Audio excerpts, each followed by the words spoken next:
Meus queridos irmãos, ouvintes, participantes do projeto EBD em Síntese Podcast, eu vos saúdo com a paz do Senhor. Estamos aqui no comentário de mais uma lição bíblica. Nós começamos um novo trimestre muito importante sobre a caminhada cristã. Já tivemos uma primeira aula sobre o início dessa caminhada e hoje teremos na lição de número 2, do dia 14 de abril de 2024, a aula A Escolha entre a Porta Estreita e a Porta Larga. Eu estou juntamente com o pastor Aldo Dantas, pastor coordenador do setor 25, pai do seu pastor Aldo. Vitor, pastor, Deus, pastor, aos nossos ouvintes. Estou com a irmã Milde Prachetes, professora no Templo Central, pai do seu irmã Milde. A paz do Senhor, pastor Ítalo, e a paz do Senhor, pastor Aldo. É um prazer estar convosco nesta tarde novamente. Juntamente também trazemos uma saudação para o nosso pastor presidente, pastor Martim Alves da Silva, e o nosso pastor diretor do Departamento de Ensino Cristão da nossa igreja, pastor Reinaldo Odilo, a quem aqui trazemos o nosso abraço. Queridos, nós estamos com a lição de número 2 e estamos com o texto áureo que encontra-se em Lucas, capítulo 13, versículo 24, que diz: Porfiai por entrar pela porta estreita, porque eu vos digo que muitos procurarão entrar e não poderão. Palavras do nosso Senhor Jesus Cristo. A verdade prática que o professor comentarista Douglas Batista extraiu desse versículo é: a porta estreita não é uma opção, mas a única alternativa disponível para o crente entrar no caminho do céu. Pastor Aldo e irmã Milda, a gente tem nesse trimestre o ensino baseado na soteriologia, praticamente, né? Na doutrina da salvação e em todos os seus aspectos, né? Do início ao fim, ou seja, como começa o processo da salvação, o que é importante na observância dessa perseverança, acredito que na santificação, na conduta, na fé, até a consumação da salvação. Então, nós temos hoje uma lição altamente doutrinária, uma escolha necessária sobre o caminho que o Senhor nos exortou a tomar, né? O Senhor, nos seus sermões, e um dos mais conhecidos como o Sermão do Monte, ele usa essas palavras sobre as escolhas, sobre os caminhos, e dizendo que na nossa fé existem dois caminhos: um caminho apertado, né? Uma porta estreita, e uma porta larga, e um caminho espaçoso. Só que um leva à perdição eterna e o outro é onde entra a sua obra de salvação, onde o Senhor veio concluir a obra de salvação e nos dá a oportunidade de sermos reconciliados com Deus. Então, nós temos nesse primeiro tópico, irmã Milde, esse tema: portas e caminhos. O que é que a senhora nos traz aqui de lição importante para o nosso professor da EBD, para o nosso aluno, para a gente trabalhar em sala de aula, para que haja edificação? É importante notar que para a gente adquirir, prosseguir neste caminho, o caminho do Senhor, depois que você nasce de novo, que foi o que foi tratado na aula anterior, nós precisamos entrar por esta porta estreita, não é? E o próprio Jesus disse: eu sou a porta. Quem entrar por mim, salvar-se-á. A porta estreita, ela dá essa ideia de um caminho também difícil. Não, como aquela ideia que é dada lá no Velho Testamento sobre o caminho para a vida, que é para cima, e o caminho do inferno, que é para baixo. Essa ideia já nos diz sobre a dificuldade, porque subir sempre é mais difícil do que descer, não é verdade? Descer é bem fácil, mas subir sempre é mais difícil.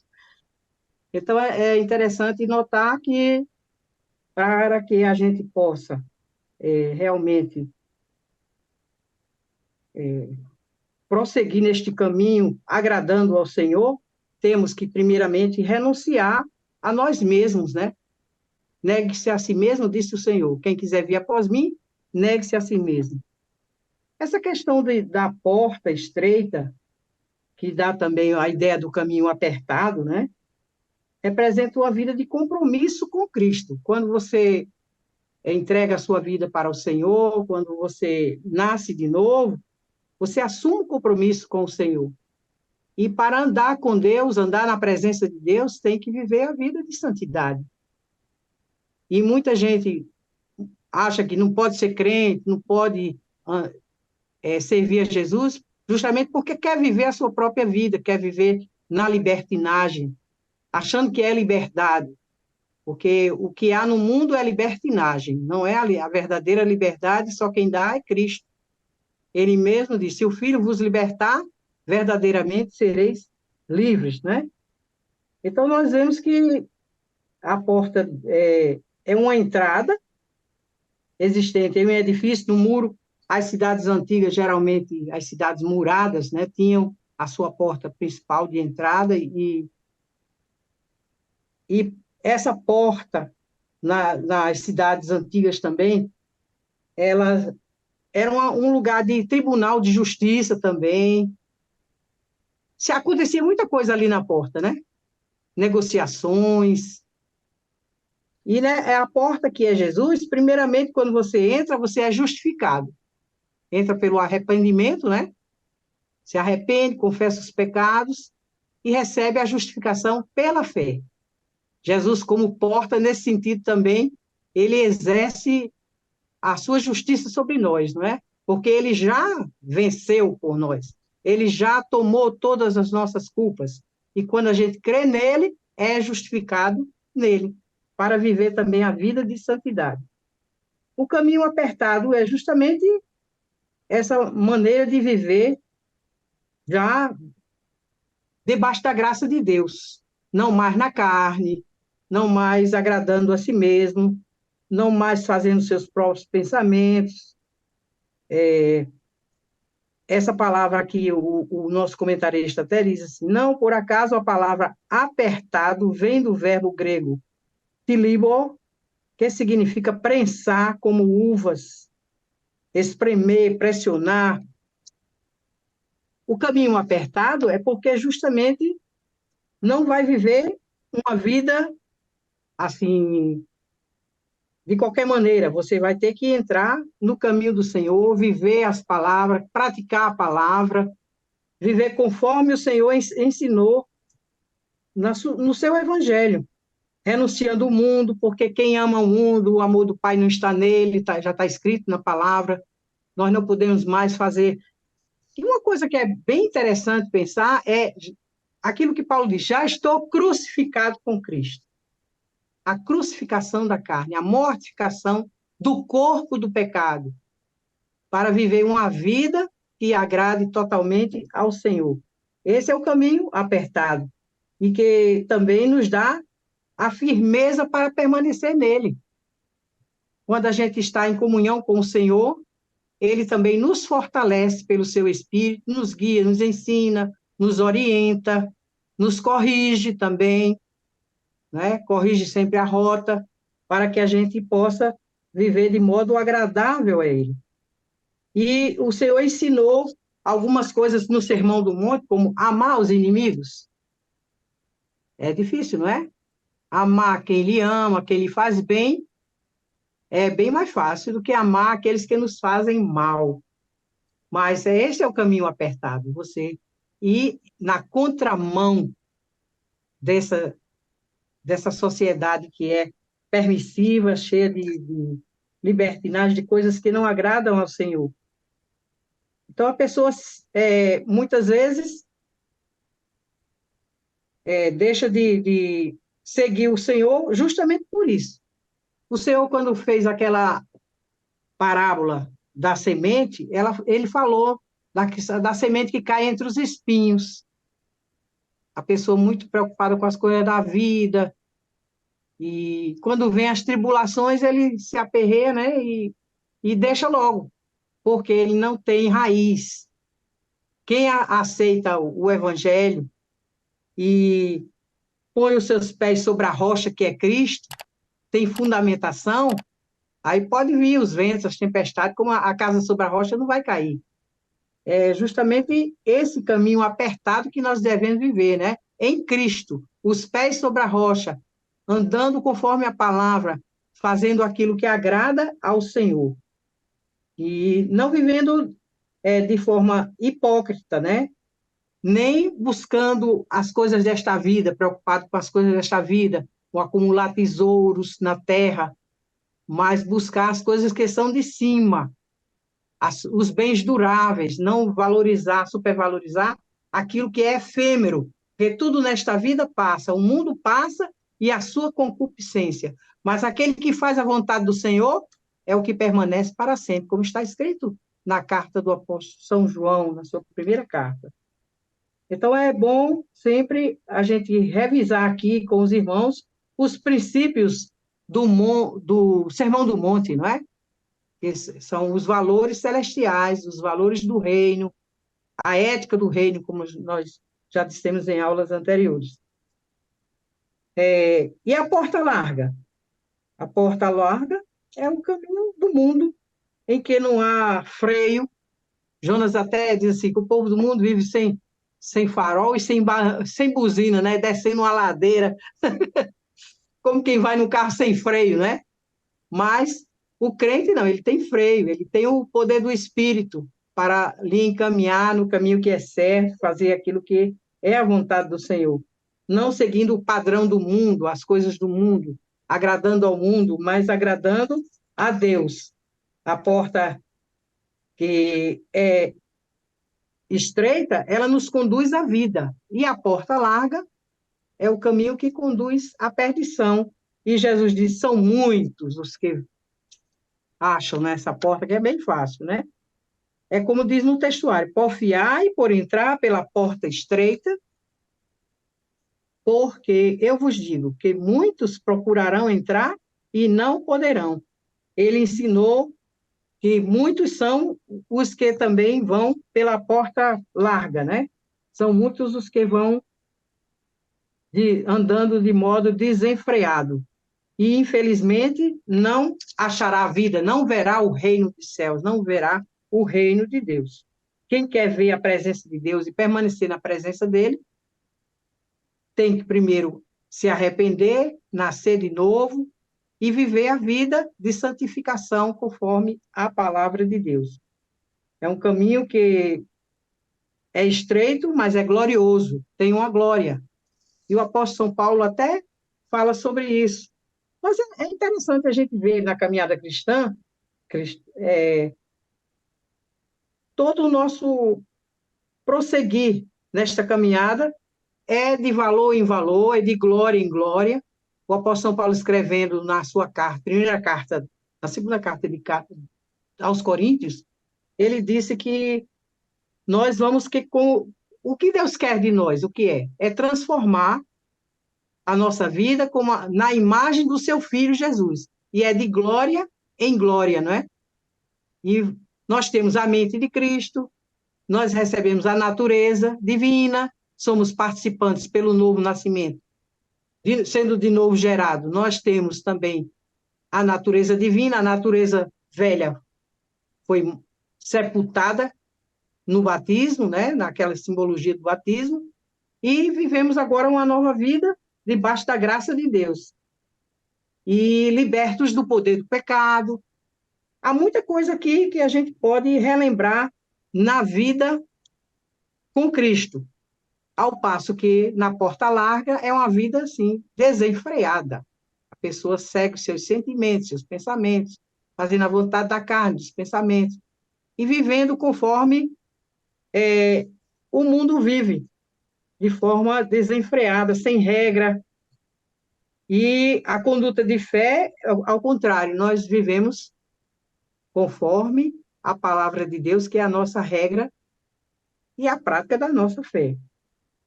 Então, tratam-se, pois, de uma porta e de um caminho em que entram pessoas que vivem segundo suas próprias ideias.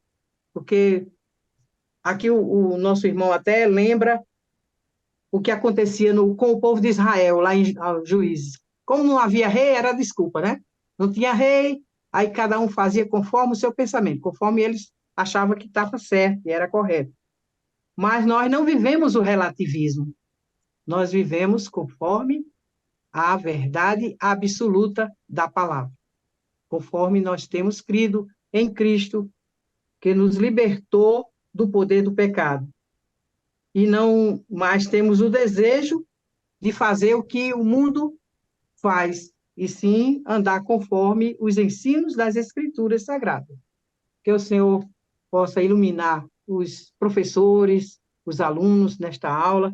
Eu acho interessante essa lição desse trimestre, porque quem não teve um discipulado vai ter agora, né? Porque vai revisar toda a doutrina da salvação e para fortalecimento da fé nesse tempo difícil. É interessante que, como é importante a gente ler as escrituras e a gente estudar. Porque quando a gente está falando sobre a soteriologia, principalmente nessa questão de conduta, a Bíblia sempre faz questão de comparar caminho de trevas, caminho de luz. Uma porta da vida, outra porta é da morte, né? Porta estreita e porta larga. Então, quando a gente fala sobre o homem espiritual, o evangelho, ele traz consolo e alívio. Jesus disse: "Vinde a mim, todos que estáis cansados e sobrecarregados, e eu vos aliviarei." Então, da perspectiva do homem espiritual, o evangelho é consolo, é graça, é alívio, é força espiritual para o cansado. Então, quando Jesus está falando sobre a porta estreita e o caminho apertado, ele está falando justamente por causa do sacrifício do homem natural, a renúncia do homem natural. Aí esse homem natural, ele precisa ser renunciado para que o homem espiritual, o novo homem, né, viva dentro de nós a vida que Cristo nos deu. Pastor Aldo, se quiser fazer um arremate, um comentário, já indo para o segundo tópico da lição, o senhor está com a oportunidade. É algo muito interessante e nos dá também a ideia de decisão, né? Ou seja, a porta é um espaço onde você decide ou entra ou não entra, né? É uma decisão que você toma. Caminho, você vai por aqui ou não vai pelo caminho. Se você vai pelo caminho, você desfruta de tudo que tem pelo caminho. Mas também se você decide não entrar pelo caminho, você não saberá nem o que tem naquele caminho, porque você não andou por ele, né? Às vezes, entrar por uma porta, às vezes é difícil sair dela. Você entra e você não consegue sair com facilidade, né? Às vezes pode até entrar com facilidade, mas não sair com facilidade. Então, a porta dá a entender decisões que a gente toma. Ah, eu decidi ir pela porta larga, né? O que me motivou a entrar pela porta larga? Não, eu decidi ir pela porta estreita. A porta estreita já está dizendo, lugar apertado, lugar de renúncia, não vou poder entrar com o que eu quero, né? Se eu tiver alguma bagagem, talvez não entre com ela. Por quê? Porque a porta é estreita. Caminhos apertados, com pouca gente, sem muita companhia, caminhos largos. Muitas alternativas para você andar, caminhar por ela, muita gente caminhando com você, né? Você está no caminho largo, é uma multidão, né? Mas o caminho estreito são pouca gente. Você muitas vezes vai servindo de guia para outros, né? Então, essa questão da porta e do caminho, né? Do caminho apertado e da porta apertada. Agora, por que entrar pela porta estreita é difícil? Essa é a pergunta, não é? Por quê? Porque quando você entra pela porta estreita, você tem que renunciar a muitas coisas, né? Então, a questão da renúncia vem em primeiro lugar. E aqui é interessante esse tópico, por quê? Porque você não pode entrar nas duas portas ao mesmo tempo. Ou você renuncia a uma para entrar na outra, né? Ou vice-versa. Tanto isso da porta como do caminho. Ora, se você entra pela porta larga, você vai caminhar por um caminho largo. Porém, se você entra pela porta estreita, o caminho também é estreito. E essa é uma decisão que muitos ponderam antes de entrar, né? Antes de entrar. Então, o Senhor Jesus, ele não somente veio mostrar a porta, ele disse, eu sou a porta, eu sou o caminho, né? Então, ele não veio somente mostrar a porta que leva ao céu, o caminho que leva ao céu, mas também ele veio dar essa oportunidade para o homem tomar essa decisão, de decidir entrar pela porta estreita e caminhar pelo caminho apertado. Porém, quando o Senhor Jesus, ele dá ao homem essa oportunidade, ele está dizendo que para que ele entre na porta estreita, ele precisa se arrepender. Tem a questão do arrependimento. Arrepender-se dos pecados. Não tem como você entrar por ali carregado de pecados. Então, você, para entrar pela porta, tem que haver um arrependimento, tem que haver confissão. Não é? Por isso a igreja é confessional, porque precisa-se de uma confissão. E essa confissão ela é pública, é notória. Ela se dá internamente dentro de nós, mas ela se torna pública na hora do batismo, de que você fez a opção internamente por aquele caminho, por aquela porta, não é? É como se nós pensássemos hoje, o Senhor Jesus, ele vai vir buscar a sua igreja, não é? Nós sabemos. Mas sabemos também que tem os que vão subir e tem os que não vão subir. Não existe uma terceira via. Existem aqueles que vão subir e os que não vão subir. Os que vão subir são aqueles que estão preparados, como aquelas virgens, né, que estavam ali esperando o noivo.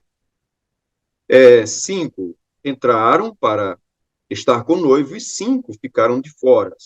Ou seja, você tem a oportunidade de até seguir no caminho, mas quando você chega para estar no caminho, você tem que ser fiel até o fim com a sua fé. Por exemplo, o apóstolo Paulo diz: combati o bom combate, acabei a carreira, mas guardei a fé. Então, por que é difícil entrar pela porta estreita? Essa dificuldade está em ter que se arrepender, que muita gente não quer se arrepender para ter o perdão dos seus pecados. Essa dificuldade está também porque a porta larga, ela é atraente, não é? Ela é muito atraente. Ela oferece uma jornada de prazeres. E o que é que o mundo oferece? Prazeres. O mundo oferece prazer. O mundo oferece deleites. E as pessoas estão mais propensas ao prazer e ao deleite do que de uma vida de renúncia. A vida de renúncia é uma vida onde as pessoas elas têm que ter consciência porque estão renunciando. Ah, eu estou renunciando a isso e aquilo, é porque a igreja proíbe. Não, a igreja não proíbe. É você que tomou a decisão de seguir os passos de Cristo, Jesus, né? De viver de acordo com os ensinamentos de Jesus, de acordo com as orientações dadas pelos mandamentos do Senhor. Então, foi uma decisão que o homem tomou para andar neste mundo. A sua vida cristã é uma vida debaixo da orientação de Deus. A própria Bíblia diz que essa porta larga, essa porta espaçosa, ou esse caminho espaçoso, né, é uma vida de ilusão.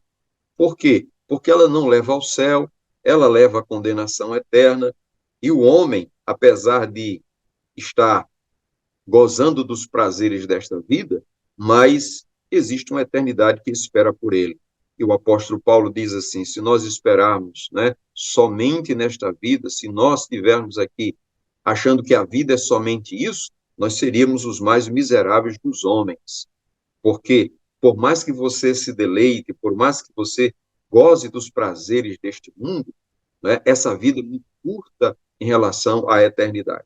Então, os que amam este mundo, eles estão caminhando eles passaram pela porta larga, estão caminhando um caminho espaçoso, mas aqueles que têm um bom relacionamento com Deus, comunhão com Deus, eles estão caminhando pela porta, eles passaram pela porta estreita e estão caminhando neste caminho estreito, mas é um caminho que o homem se relaciona com Deus. E aí é o caminho da santidade. O apóstolo Pedro diz assim, que nós devemos ser santos porque ele é santo. Então, como vou me relacionar com Deus sem entrar pelo caminho da santidade? E ainda mais, esse relacionamento com Deus não é somente com Deus, é com seus filhos também, ou seja, são com os irmãos da igreja. Nós estamos convivendo ali no dia a dia, não é, da igreja. Esse relacionamento, muitas vezes, traz dificuldades para os irmãos, dificuldades de relacionamento, dificuldades na igreja, mas nós devemos saber que o amor é a base da vida cristã. Então, se nós estamos dispostos a passar pela porta estreita, devemos estar dispostos também a porta apertada, devemos também estar dispostos a caminhar pelo caminho estreito, sabendo que tem pouca gente, sabendo que aquele caminho vai trazer muitas vezes aflições, porque o Senhor Jesus disse: no mundo tereis aflições, mas tende bom ânimo, sabendo também que vamos precisar da ajuda de Deus, da ajuda do Espírito Santo, para nos dirigir, para nos orientar neste caminho apertado, e muitas vezes de aflição, muitas vezes de lutas, de tentações, que requer vigilância, que requer oração, que requer uma consagração, que requer uma comunhão mais estreita com Deus, né? É tanto que Deus nos concede o Espírito Santo para nos dirigir, para nos orientar, para nos ensinar a andar neste caminho, que é o caminho estreito. Então, nós precisamos de todas estas coisas. Então, a vida do cristão, deste novo caminho que começa, passa por esta porta, ele começa a ser dirigido por Deus, então, para esse novo caminho. Como é que a gente sabe que estamos neste caminho? Porque estamos recebendo dia a dia a direção de Deus, estamos andando em santidade, andando com Deus, andando com o Senhor, sentindo a presença de Deus, né? Como Enoque. Enoque andou com Deus e Deus o tomou para si. Ou seja, andar com Deus, ser dirigido por Deus é uma prova de que estamos no caminho estreito. O caminho estreito tem presença de Deus. O caminho estreito é um caminho de santidade. O caminho estreito é um caminho de renúncia, mas de muita consciência de que estamos no caminho certo. E que requer de cada um de nós fidelidade a Deus neste caminhar, né? O Senhor Jesus disse: vigiai e orai para que não entreis em tentação. Muitas vezes somos tentados pela concupiscência carnal a sair do caminho, a ir para estar junto com a multidão, estar junto com os outros, junto com o mundo. Por isso que a vida do cristão é um viver na contramão. Ele vai ser sempre aquela pessoa arcaica, aquela pessoa para os outros e para o mundo atrasada, não é? Por quê? Porque ele resolveu viver de acordo com os ensinamentos do Senhor e ele sente muito gozo, muita alegria em saber que está vivendo de acordo com os ensinamentos do Senhor Jesus. Tudo ele faz. Ele renuncia aos prazeres, aos deleites, mas porque ama o Senhor, porque quer agradar o Senhor e porque sabe que fazendo isso está no caminho certo. Então, nesse tópico, porque entrar pela porta estreita é difícil, é porque precisamos renunciar a muita coisa. E renunciar é o que o ser humano tem muita dificuldade. Renunciar às luxúrias, os prazeres, renunciar às facilidades que a vida nos apresenta, mas permanecer fiel aos mandamentos e aos ensinos do Senhor. E se nós não fazemos isso do dia para a noite, no iníciozinho da carreira, ao passar pela porta, ao entrar pelo caminho, vamos sentindo dificuldades, mas à medida que vamos criando raízes, como a nossa irmã Amilde falou, não é? A plantinha foi plantada lá, mas o terreno era bom, e aí vai gerando ali as raízes, e as raízes vão se aprofundando, aí vai vindo o sol, vai vindo as tempestades, vai vindo as intempéries da vida, mas aquele crente vai permanecer firme na sua vida cristã, por quê? Porque a semente foi plantada em um solo fértil, um solo que vai produzir fruto. Uma outra coisa que podemos saber que estamos no caminho estreito é que o crente, quando está andando na presença de Deus, ele produz fruto para a glória do nome de Jesus.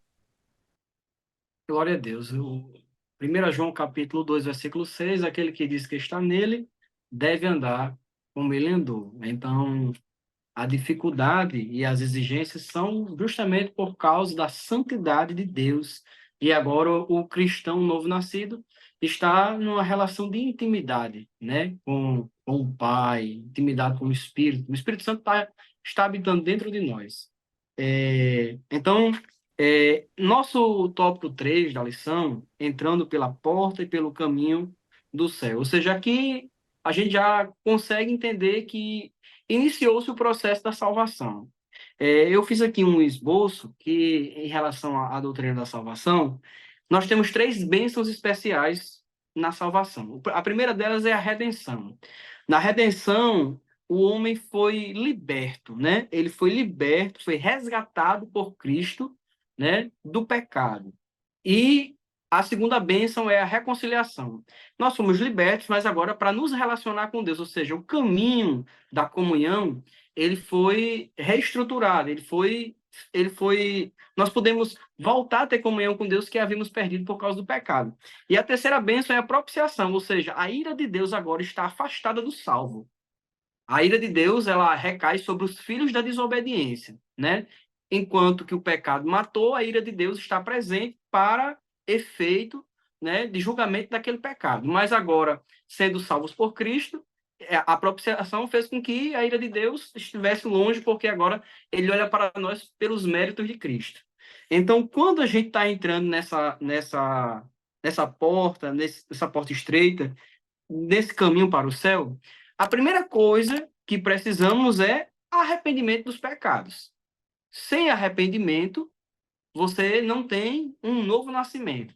Quando, pela graça, Deus comunica fé ao nosso espírito para acreditar, para crer na obra salvífica, a primeira coisa que se espera, depois que a gente crê em Cristo, é justamente o arrependimento dos pecados. Arrependimento esse, como o comentarista, o pastor Douglas Batista, ele nos deixa aqui na lição, ele é o início, ou seja, é a porta de entrada do reino, ou seja, é o primeiro chamado ao reino. Quando João Batista começou a pregação do evangelho e depois Jesus deu continuidade à missão, os dois pregaram arrependimento. Arrependei-vos, porque é chegado o reino de Deus. Então, o arrependimento como um pressuposto para o início da caminhada, para o início, né, para o processo de conversão. Quando eu fui fazer aqui meu estudo na Bíblia, na minha Bíblia de estudo, eu encontrei aqui 3 implicações que o arrependimento verdadeiro, bíblico, ele causa no novamente nascido ou no cristão. A primeira delas é a renúncia de sua vontade. E a reversão, ou seja, se eu estava indo para o caminho da esquerda, eu agora me converti ao caminho da direita. Mudei a rota. A segunda implicação é a submissão. Submissão aqui no sentido de que aquele novo ideal, e esse ideal espiritual, ele agora é superior a qualquer tipo de mentalidade humana desenvolvida, de inteligência, de filosofia, e esse arrependimento implica nesse reconhecimento de que o projeto de Deus é maior. E terceiro, a maleabilidade contínua. Por quê? No processo de arrependimento, a gente se arrependeu no passado, a gente se arrepende hoje, porque continuamos pecando, e o nosso coração precisa estar maleável sempre ao arrependimento. A gente não pode se arrepender no passado e agora endurecer o coração. Então, o arrependimento, ele sempre fará parte da nossa caminhada cristã até a glorificação do corpo. Como a gente está estudando sobre a soteriologia, a gente tem o processo de justificação, né? A gente tem a regeneração, mas a gente tem a santificação. E a santificação, ela, embora seja posicional, nós estamos em Cristo, mas ela também é progressiva. Ou seja, nós estamos ainda no corpo do pecado e vamos avançando na nossa vida cristã. Por isso que Paulo disse, esquecendo-me das coisas que para trás ficam, avanço para as que estão adiante de mim. Então, o arrependimento tem essa implicação de que o nosso coração sempre tem que estar maleável.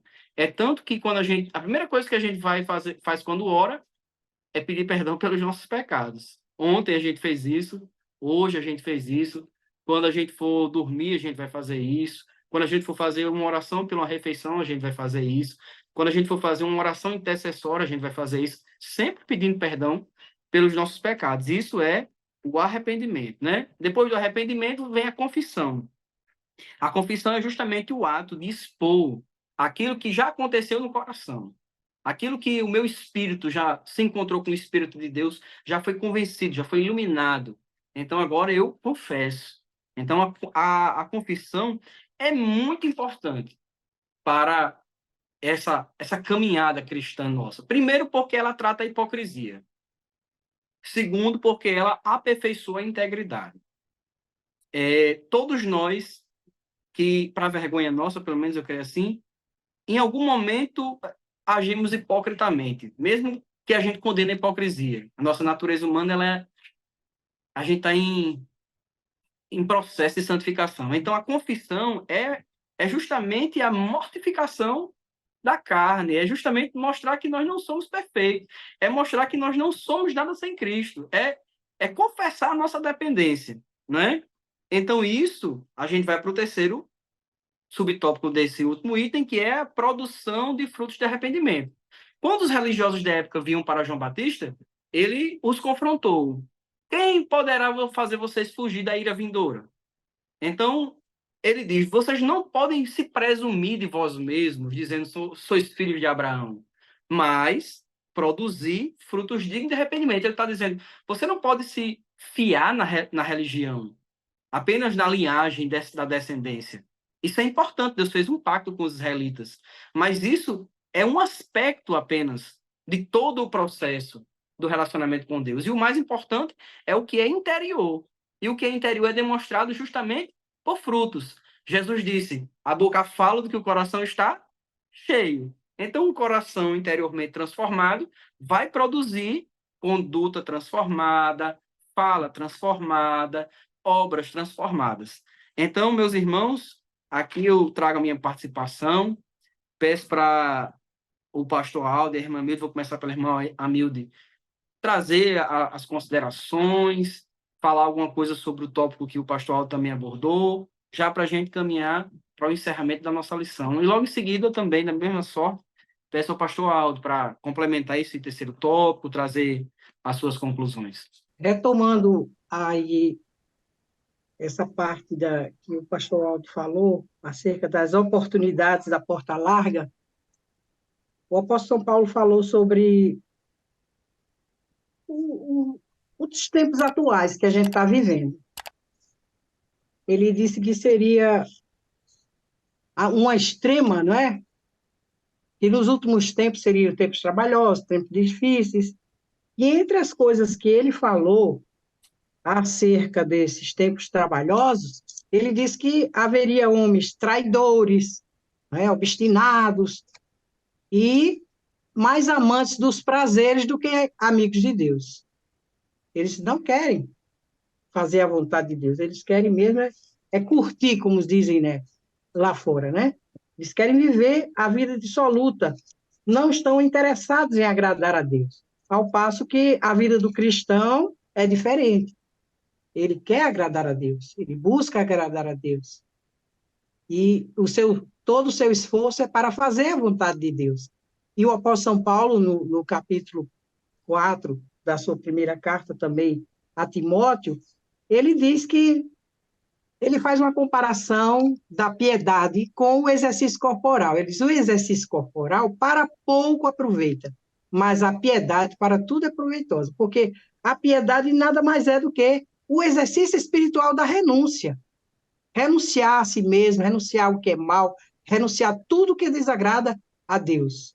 É muito interessante a gente meditar sobre isso, né? Porque esse exercício corporal, ele não disse que não era necessário, ele disse para pouco aproveite, porque a carne ela vai se desfazer, né? Esse corpo vai se desfazer. E nós vamos ser revestidos de um novo corpo incorruptível, né? A nossa esperança é da ressurreição, é da libertação do corpo do pecado pela adoção que vai se processar na ressurreição. Aí seremos verdadeiramente filhos de Deus quando tivermos um corpo semelhante ao de Cristo.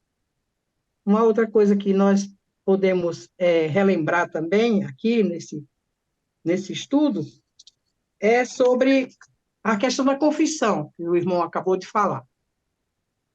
Há um versículo que a gente cita muito, mas só a última parte dele, que está lá em Tiago. A oração do justo pode muito ser efeito, mas o começo do versículo é: confessai as vossas culpas uns aos outros, para que sareis. Para que Orai sareis. uns pelos outros, né? Então, a gente tem que confessar que errou, ser humilde em pedir perdão um ao outro, meu irmão, me perdoe, eu errei, não é? Para viver em comunhão. Porque se andarmos na luz, como ele na luz está, temos comunhão uns com os outros, e o sangue de Jesus Cristo, seu Filho, nos purifica de todo o pecado. Aí vem a questão da propiciação, porque ele é a nossa propiciação. Cristo é a nossa propiciação. O Cordeiro Pascual, aquele que deu a sua vida, verteu o seu sangue inocente, e o sacrifício que está pronto para no momento em que você se arrepende, pede perdão, o sacrifício já vem e nos aperfeiçoa em Cristo. Que o Senhor continue abençoando o seu povo, para que possa prosseguir, não é, nessa jornada de aperfeiçoamento espiritual, porque para isto nós somos chamados. Deus nos chamou para nos aperfeiçoar, para permanecermos na presença dele. Que Deus nos ajude. E podemos dizer até como o apóstolo não, como João Batista disse, convém que ele cresça e que eu diminua. Nos mostrar, não é, o caminho, nós devemos seguir por ele, que é o caminho da salvação, da santidade e da perseverança até chegarmos no céu. Por isso que eu falei do arrebatamento, né? Ou seja, tem aqueles que vão ficar, tem aqueles que vão subir. Porque o fim deste caminho é o céu, né? Tem que ser o céu. Então, a porta estreita e o caminho apertado, ele vai falar do nosso compromisso com Cristo. O crente, ele faz as coisas porque ele está comprometido com Cristo, né? Às vezes é uma fraqueza a pessoa dizer, não faço isso porque a igreja não permite, porque, né, a denominação não permite. Não, você não faz porque você assumiu um compromisso com Cristo Jesus de seguir a sua palavra, de seguir ali de acordo com os seus ensinos, seus mandamentos.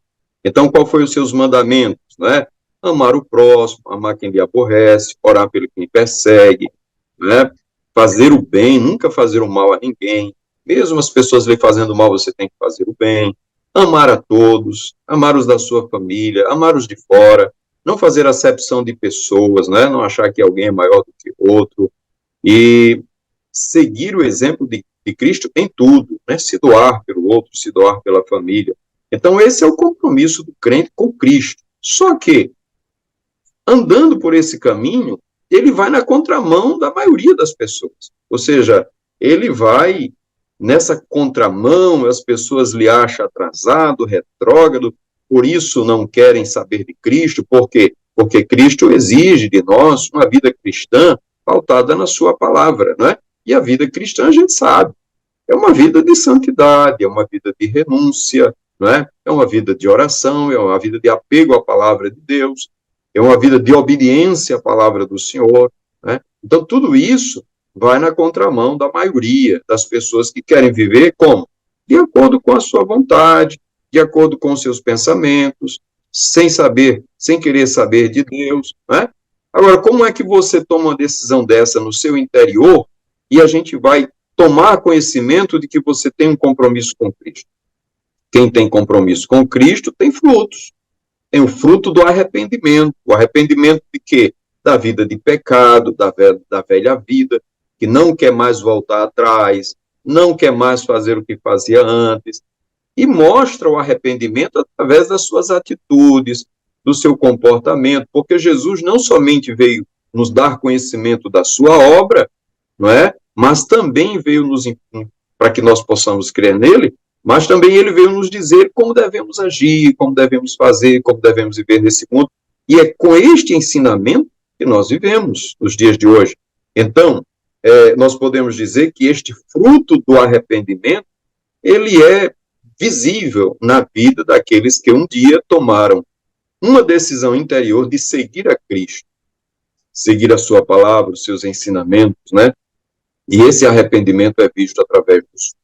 Esse é o entendimento que a gente tem dessa lição muito rica e que traz para nós, não é, a certeza de que estamos no caminho certo, caminho, mesmo que seja apertado, mas no caminho que conduz ao céu. Glória a Jesus, que coisa boa. Estamos chegando aqui no fim da nossa lição.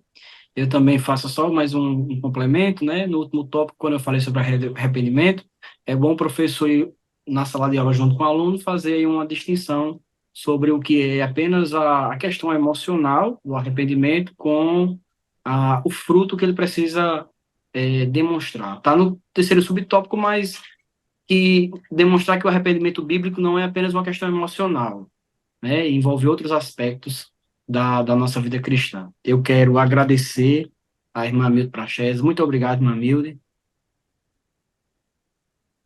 Eu também agradeço a Deus e a todos da nossa liderança, o nosso pastor Aldo, esta oportunidade que temos de poder trabalhar para o reino dos céus, não é? Se me permite, ainda eu queria lembrar um filósofo que nasceu antes de Cristo, Zenão, que criou ele pregava o estoicismo, né? E eu, às vezes, fico pensando assim, quando Jesus disse, eu sou a porta, o povo pensava muito, né, naquela época, no, no que Zenão e os estoicos falavam. Eles sempre estavam no pórtico, né?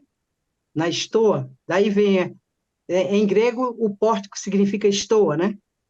E eles estavam lá ensinando que o bom era buscar a tranquilidade. E essa tranquilidade se adquiriria através do regime severo, rígido, da moral rígida. O Senhor nos ensinou que o seu fardo é suave, porque Deus nos dá o poder do Espírito para vencer a carne e fazer aquilo que agrada a Deus. Glória a Deus. Muito obrigado, pastor Aldo, pela participação. Queremos agradecer ao pastor Rinaldo pela oportunidade que temos de fazer parte nesse segundo trimestre do ano 2024, nós estamos começando mais um trimestre. Agradecemos também a Deus pela companhia dos nossos irmãos, o pastor Ito, nosso irmão Milton. Esperamos que Deus, né, nos ajude sempre, possamos contribuir com o melhoramento da nossa escola bíblica dominical, que seja realmente edificante essas lições para todos nós.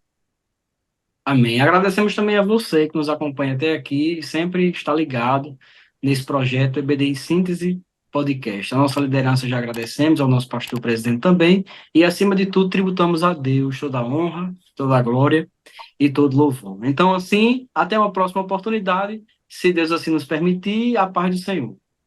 Paz do Senhor. A paz do Senhor.